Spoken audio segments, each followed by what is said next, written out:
Yeah. Precisely to drive people to war, to like get people to commit to fighting.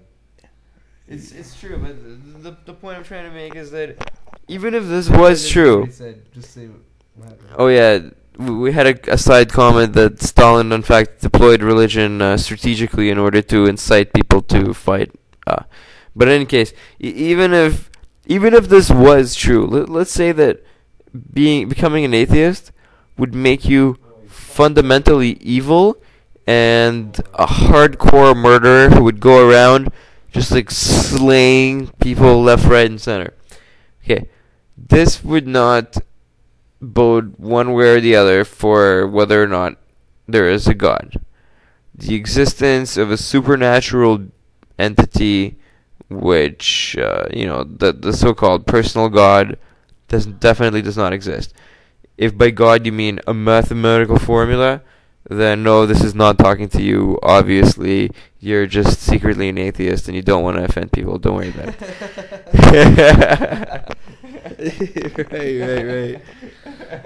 It's funny. I've gotten into conversations with people about that and asking, well, do you believe in a personal God? Oh, especially if someone says, oh, well, I'm agnostic. Oh, that's so funny. Yeah, if you say you're agnostic, at least in my opinion, and I guess in Alex O's opinion, is that maybe you're a little intellectual pussy bitch. You're saying you are an agnostic towards the Abrahamic, desert god, and somehow you're not agnostic towards Zeus or Thor or the flying spaghetti monster or Xenu, when they're all equally likely. So what is it that is causing you to be agnostic about this specific religion, if not the want of not to face the sort of negative consequences associated with being an atheist? So essentially, but if enough people rose up and admitted that they're atheists, and right now atheism is the largest minority, if enough people admitted that they're atheists, then there wouldn't be this negative pressure, and you'd actually make life a lot easier for yourself. Agnosticism, if you look at this, literal meaning, means the lack of knowledge. So technically, I am an agnostic atheist. I have no knowledge and I have no belief about the existence of God, because you can't know a negative. You can't know that something does not exist. You'd have to have access to all data in the universe to say that statement. I think Ayn Rand mentioned something about that as well. Yeah, so technically, of course, I'm agnostic atheist. But how people usually use the word agnostic is if it's somebody who does not know whether or not there's a God. An atheist knows for a fact that there is no God. That's how it's popularly portrayed, which is why I sort of sometimes do advocate avoiding this whole confusion with the words and just following Sam Harris's footprints. Yeah, that we should just exactly live in the pot. It's like, why would you define yourself of something that you are not? It's not. I'm not a non-delusional person. Exactly. Although technically I am. But you wouldn't describe yourself as such. Yeah. Yeah. Exactly. I'm not non-black. Maybe I am. Wait, you are? Are you? Or am I? I could also be a brown person. Because I'm anonymous.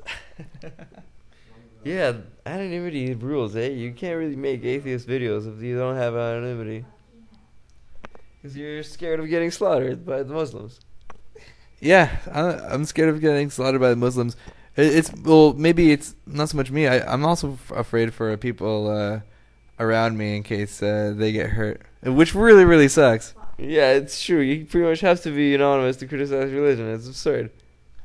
There are some very, very brave people out there who are doing it with their name, like like Aliyah Yan. Is that her name? Hirsi Ayan Ali. Yeah, that's her name. She's brilliant with her work. She is. She's a Somalian Muslim woman. She's been Ex-Muslim. She's ex-Muslim. That's right. She went on a she made a video with a Danish. She moved to Netherlands, Yeah.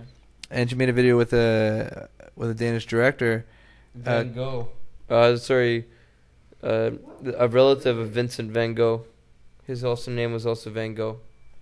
Oh. And the video is called Submission. You can look it up on YouTube, and it's very, very good. It shows passages of the Quran written on a woman's body, but it's about this very horrific tale of a woman married to an abusive husband in Somalia under the Muslim rule. It's terrible. Look it up. But basically, the director of that short film was murdered. He was stabbed with a knife. Are you kidding me? With a note saying that Ayaan Hirsi Ali was next. Of course, she still tours with a book. She wrote a book. What's a book called? Infidel it was called. Infidel was the name of the book. Yeah. And she was still touring with the book, but it's a very brave thing. She travels with bodyguards, with security, and it sucks for her. And all she did was abdicate. But of course, the abdication penalty is death. Mm-hmm. And but also, well, of course, there's the four horsemen who openly criticize Islam.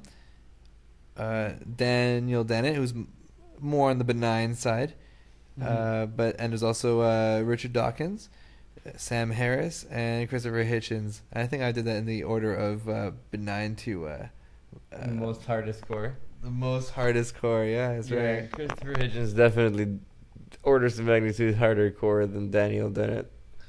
For sure, but in terms of the enlightened, because that's a different story. We can get into that later. Yeah. Abortion.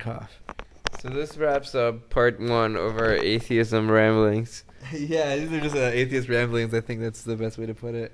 I think we got a good amount of points across, and there's so many more. I'm sure we'll touch back on these. Yes. But no, this has been fun, and Oh my god! yeah, we'll definitely make more of these. Awesome. Awesome. That was 45 minutes of ramblings right there. Yeah.